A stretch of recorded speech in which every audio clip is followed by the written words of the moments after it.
যারা যারা নতুন আছো অবশ্যই চ্যানেলটাকে সাবস্ক্রাইবার করে দিও। আর প্রিয় বন্ধুরা, আশা করি তোমাদেরকে পুরো ভিডিওটা দেখার লেগে অনুরোধ করছি। দেখলে অবশ্যই তোমাদেরকে ভালো লাগবে। প্লিজ ভিডিওটা একটু দেখো আর চ্যানেলটা অবশ্যই সাবস্ক্রাইবার করে দিও। হ্যালো ফ্রেন্ডস, আশা করি তোমরা কেমন আছো? আশা করি খুব ভালো রয়েছো। শুভ সন্ধ্যা সবাইকে জানাই। তো চলে গিয়েছিলাম একদম বাপের বাড়িতে, তোমাদেরকে যে দেখালাম। দেখো, বাপের বাড়িতে আমার ভাইয়ের নতুন বিয়ে হয়েছে, ওই জন্য কার্তিক দিয়েছে, তো কার্তিক পূজায় চলে গিয়েছিলাম। তো তার আগেও আমরা গিয়েছিলাম আরেকটা জায়গা, সেইটা তোমাদেরকে পরে দেখাবো। তো প্রথম কথা বলে দিই, আমার এই ভিডিওটা অনেক দিন পর কিন্তু এডিট হচ্ছে, তোমরা কেউ কিন্তু কিছু মনে করো না, অবশ্যই কিন্তু ভিডিওটা দেখে নিও। আমার প্রিয় বন্ধুরা, আশা করি তোমরা খুবই ভালো রয়েছো, সুস্থ রয়েছো। তো চলো যাওয়া যাক। তো এই দেখো, সবাই মিলে কিন্তু লুচি বেলতে লেগে গেছি। তো লুচি সব কিছু কমপ্লিট হয়ে গেছে, এবার লুচিগুলো বেলবো আর ছাঁকা হবে। আর গোটা 20 জনকে বলেছে, তাদেরকে খাওয়ানো হবে। গোটা পাড়াটায় বাপের বাড়িতে দুটো ভাইয়েরও কার্তিক দিয়েছে, তো সেখানেও পূজা, ওই জন্য এত নিমন্ত্রণটা নাই। আর সবাই মিলে যখন কাজ করি, সেই কাজটা না খুব হাসি খুশিতে হয়, বলো তো বন্ধুরা। ঠাকুমারা, কাকিমারা সবাই আছে, দেখো এখানে সবাই মিলে কিন্তু লুচি বেলতে বসেছে। আর আমার ক্যামেরাটা কিন্তু খুবই অন্ধকার, কেন বলো তো, ওখানটায় না লাইট দেওয়া ছিল নি, আর মায়েদের খুব একটা মানে জ্যোতির লাইট দেওয়া ছিল নি যে লাইটটা লাগবে। তো এমনি সিম্পলভাবে তোমার দাদা ভাই সেইটাই ভিডিও করেছে। আর দেখো, দুটো ভাই আর বোন কিন্তু খেতে বসবে, ওই জন্য আমি খেতে দেবো।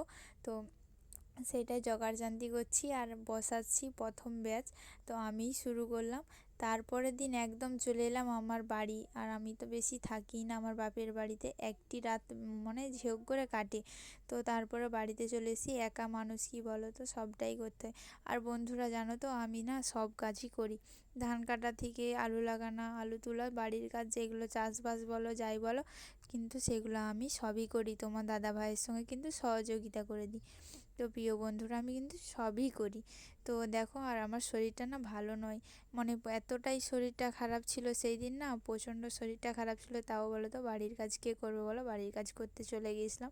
যতই শরীর খারাপ হয়, যত যাই হোক, কিন্তু বাড়ির কাজ তো করতেই হবে বলো, কে করবে আসে, কিন্তু কিছু করার নেই, করছিলাম। আর ধানটা আমাদের কাটা শুরু হয়ে গেছে। আর তোমাদেরকে বলি, ভিডিওটা কিন্তু আমি আগে এডিট করিনি, ভিডিওটা এডিট করলে অনেকটাই সময় পেরিয়ে গেছে, তারপর আমি ভিডিওটা দিচ্ছি। বন্ধুরা প্লিজ তোমাদেরকে সবাইকে রিকোয়েস্ট করছি, কিছু মনে করো না, অবশ্যই ভিডিওটা অবশ্যই দেখে নিও। তোমাদেরকে বারবার ধরে আমি এই কথাটা অনেকবার বলে ফেললাম। তো চলো বেশি বক বক না করে দেখা যাক। তারপরে চলে গেছিলাম একটা পরের জমিতে। এই জমিটাতে না ধান পড়ে গেছিলো, যে ঝড় আসছিল না, একটা ঝড়ের নাম কি আমি অতটা জানি না, আমি ভুলভাল বলে দিলাম। তো সেই ঝড় আসছিল, সেই ঝড়ের জন্য দেখো পুরো ধানগুলো কি করেছে। তো এগুলো তবুও তোমার দাদা ভাই আমি কি করেছিলাম, বেঁধেছিলাম, কিন্তু তবুও ভালোভাবে না এবছর ধান হয়নি। আর অংশু দেখো প্রচণ্ড কান্নাকাটি করছে, আমি ধান কাটছিলাম। তো ও ফোন দেখবে, ওই জন্য কান্নাকাটি করছে, দেখো কেমন পরিস্থিতি, ওই জন্য তোমাদেরকে একটু দেখালাম। তো চলো এই পর্যন্ত ভিডিওটা, সবাইকে টাটা।